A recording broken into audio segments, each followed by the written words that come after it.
Morning, folks. Happy Friday. As they say, these days are kind of running into each other, which is I know true. But today is Friday, the 24th. I was just talking to Nancy Zaleski, my assistant. I actually went to bed last night at 8:30, and I never do that, but it was a long day, and thankfully I had a good night's rest. So, for whatever that's worth. So I want to reiterate what I talked about a little bit on Wednesday. A memo went out yesterday to try to encapsulate what I talked about. We have gotten a few questions, and so I'll just go over it and just continue to reiterate our process and protocol.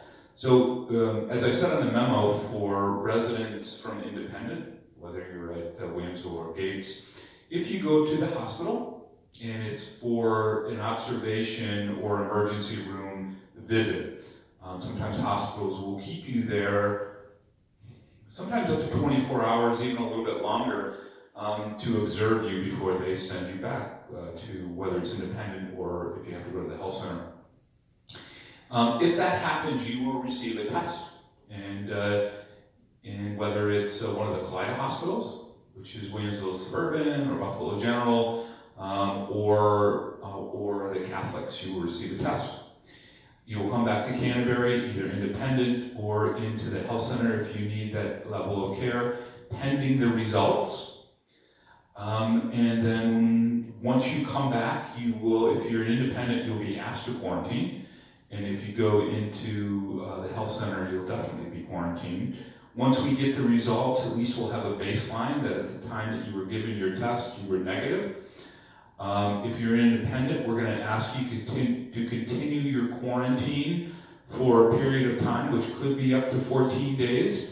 But Dawn Wilkes, if you're here at Williamsville, or Rashawn Norman, if you are in at Gate Circle, will be in constant contact with you over your results and your quarantine and so on. Is there a possibility that it could be less than 14 days? Well, there is, and we'll keep working on those protocols. If you're in the health center, you'll definitely be quarantined for 14 days, even if the results are negative. And the simple reason for that is that although the results were negative at that day, there is also a chance that you were exposed and you haven't really reached a viral load yet where it would register as positive. So, especially in the health center, we're going to take an ultra-conservative approach. And you will be quarantined, and we can still provide you services, but we're going to work that through the process to be very, very conservative. For residents in independent living, again, this is in the memo, both Williamsville and Gates who go to the hospital and are admitted. Once you are ready for discharge, or soon as you're approaching being registered or ready for discharge, you will get a test. The tests are being turned around in about 24 to 36 hours now, so probably about 2 days before you're ready for discharge, the hospitals will give you a test. If the test comes back negative, you will come back to Canterbury Woods, either Independent, or if you have to come into the health center or assisted living for whatever reason, rehab or even long-term care, you will come back. If you go into the health center, even with a negative test, chances are you'll be quarantined for a period of time just so we can be ultra-conservative, as we've been talking about. If the test is positive, chances are you will not be coming back to Canterbury Woods. You will be cared for at a hospital, whatever hospital that is, for a period of time until you are negative and can come back. So I don't want to say right now that it's 100% that would happen, but that is certainly our protocol, of which we have stressed with the hospitals that we deal with, including Kaleida Health, the Catholics, and ECMC. So we continue to work on that with them, and we continue to hold pat to our protocols, which we feel are extremely necessary to protect our vulnerable population.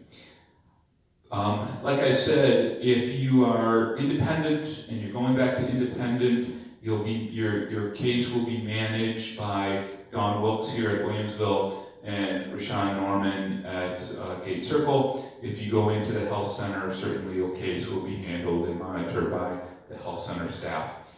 If you continue to have questions on that, by all means, don't hesitate to email me. My email again is rwallace@echa.org. In the memo are both Dawn and Rashawn's phone numbers, so you can certainly call them as well, and we can work through any of your questions. A couple other quick things. Want to make sure that, and I think I've talked about this in the past, that when maintenance staff or housekeepers go into your apartments or patio homes to do work, please stay away from them for your safety and theirs. Practice excessive social distancing, meaning don't be in the same room. Let them do their work. Stay off to the side in another room. I know that it's always nice to talk to those folks and socialize a little bit, and we're glad that our residents have great relationships with our staff members. But, you know, again, for the abundance of caution, please let them do their thing. Yell at them across the room or whatever, but please don't get too close. The other thing I wanted to reiterate is, this is to the residents. Please don't ask our staff members at this point to do special favors for you. I'm not going to go into any specifics, but what we've been hearing is that residents have been asking staff members to do special favors, and those special favors may not involve good social distancing or may not involve other good habits that we're trying to reinforce and put in place. You know, and many of our staff members, of course, want to please the residents, so they have a hard time saying no. So please, please, please, residents, do not ask our staff members for special favors. They have been instructed and reinforced to say no. And, you know, we don't want to have to go back to them and continue to reiterate that. So thank you very much for your understanding there. That's about all I had for today. Again, you know, social distancing. Let's hope that we continue to blunt this curve here in Erie County.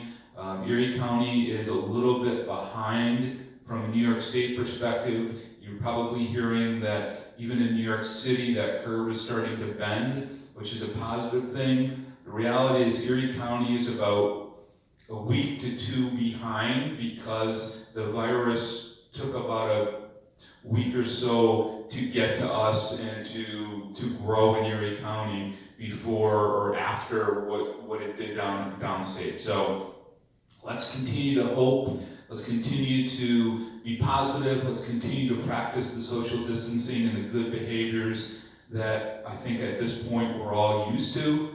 And hopefully in the very near future, you know, we're going to be able to move forward. Thank you again, and have a nice weekend.